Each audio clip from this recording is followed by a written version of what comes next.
Hi everyone. Vitamin water is overhyped sugar water here. Take a multi for Christ's sake, the internet's busiest music nerd. And it's time for a review of the new Rina Sawayama EP. Rina, give me that back. Give it back. I don't wanna. Give it here. No, I wanna keep it. Stop being a naughty baby boy.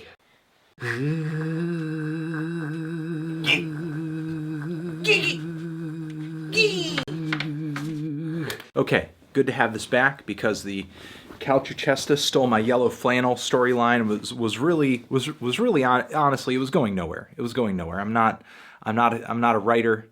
I'm not a master of script.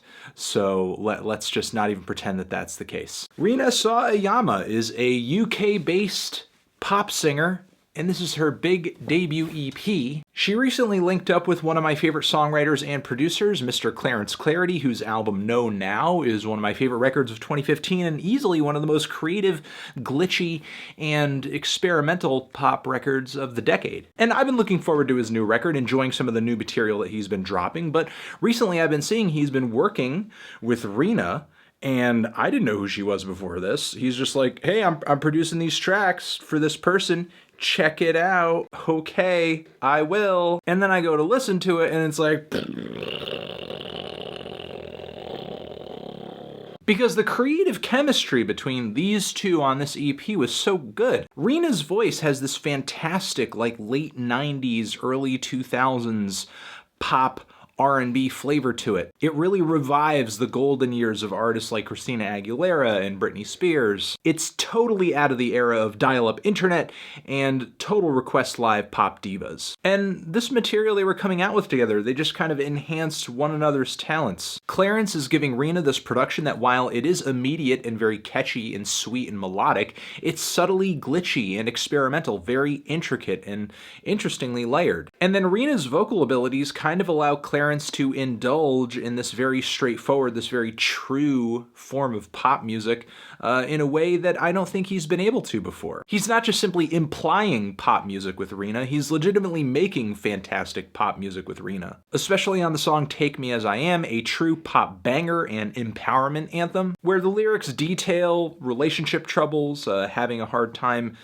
dealing with being manipulated emotionally, fighting to be yourself, fighting to get more than just the status quo out of a relationship. And not only is the beat and the instrumental on this thing invigorating, but also as Rina is singing about fighting during the day, fighting at night, becoming more powerful, it's just like, it's just really electrifying. It's encouraging. The song Ordinary Superstar is a wonderful opener to this thing. It's one of those personal, humanizing pop star ballads. Think Britney Spears' Lucky. The themes are loneliness in the spotlight. The song features these glistening synth leads, really strong vocal melodies. It's kind of cute.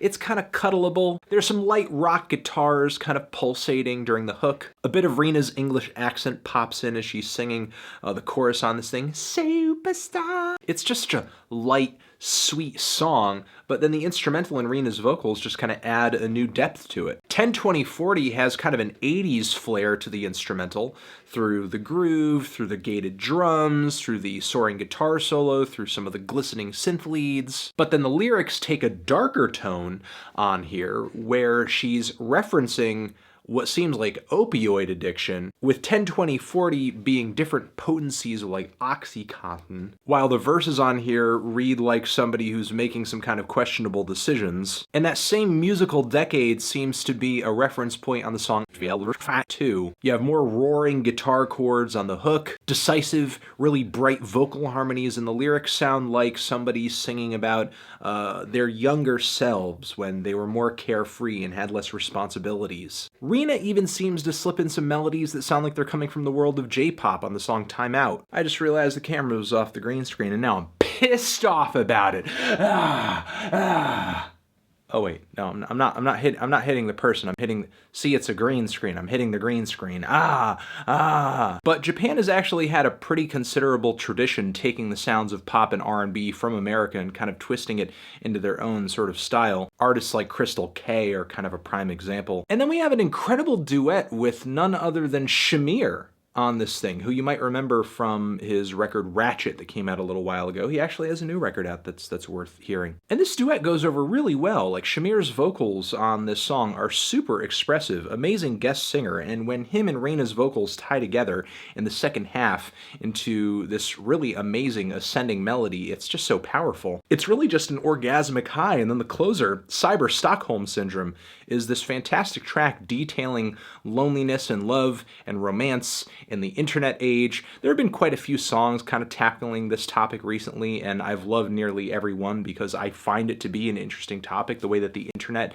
and social media has changed the game of love. But also, God, the instrumental is fantastic, one of the best on the entire EP. Like, the whole song launches into another galaxy. It literally sounds like it's in space in the second half. I'm not sure what to say about this EP outside of just that I wish there was more to it. It's certainly not disappointing. It's actually a very satisfying EP, a good number of tracks on here, a few decent interludes. It's just over 20 minutes. It's not really a bad runtime. I mean, 5 more tracks on this thing and it would have just been an incredible album. But hey, you know what? I'll settle for an incredible EP. I am literally feeling like a strong 8 to a light 9 on this thing. It's that fantastic. It's easily the best pop music I've heard all year. It's inventive, it's catchy, it's dynamic, it's well produced, sung, written, and the lyrics are pretty good. Like, they're far from just vapid lyrics. It's very bright, bold, enjoyable pop music. There's so many details and interesting qualities to it that you can really dive into it and think hard about what you're listening to, but it's also super sweet and accessible, so it can kind of be enjoyed on the surface as well, almost just as much. This thing's great. I'm gonna leave it at that. Transition. Have you given this EP a listen? Did you love it? Did you hate it? What would you rate it? You're the best. You're the best. What should I review next? Hit the like if you like. Please subscribe. And please don't cry. Just leave a thoughtful comment in the comments if you're feeling thoughtful. Oh yeah, 1 million subscribers. Hopefully turn you guys onto something here. I think this EP is really good. Over here next to my head is a Clarence Clarity review, or you can click on the link to subscribe to the channel. I'll see you in the next one forever.